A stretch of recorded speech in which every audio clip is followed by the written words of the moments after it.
ఈ నెల 9న నంద్యాల జిల్లాలో పర్యటించనున్నారు సీఎం చంద్రబాబు. డోన్ మండలం కొత్త బురుజులో నూతన పట్టాదారు పాస్ పుస్తకాలను రైతులకు అందజేస్తారు. సీఎం చంద్రబాబు పర్యటన ఏర్పాట్లను ఎమ్మెల్యే కోట్ల జయసూర్యప్రకాష్ రెడ్డి, కలెక్టర్ రాజకుమారి పరిశీలించారు. పనుల పురోగతిని తెలుసుకుని పనుల్లో ఎటువంటి జాప్యం తలెత్తకూడదని అధికారులకు సూచనలు చేశారు. ఇక నియోజకవర్గ నీటి సమస్యలను పూర్తి స్థాయిలో దెబ్బతిన్న రైతులను ఆదుకోవాలని సీఎం చంద్రబాబు దృష్టికి తీసుకువెళ్తామని చెప్పారు. గతంలో ప్రభుత్వం చేసిన అన్యాయాన్ని మేము దిద్దుతాం.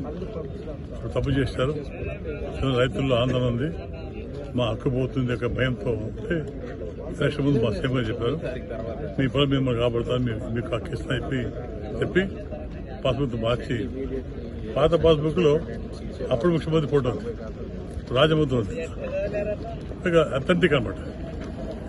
ఈ పొలం మీది, మీ హక్కు బుక్ ప్రింట్ చేసి ఇస్తాం. చాలా మంచి కార్యక్రమం.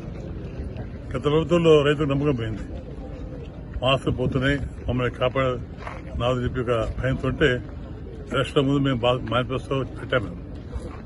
మేము మీ భూమి కాపాడుతాం, మీ చేస్తాం ఆలోచన మాట ప్రకారం ఈరోజు ఆ కార్యక్రమం చేస్తున్నాం. ఇది చాలా పెద్ద కార్యక్రమం.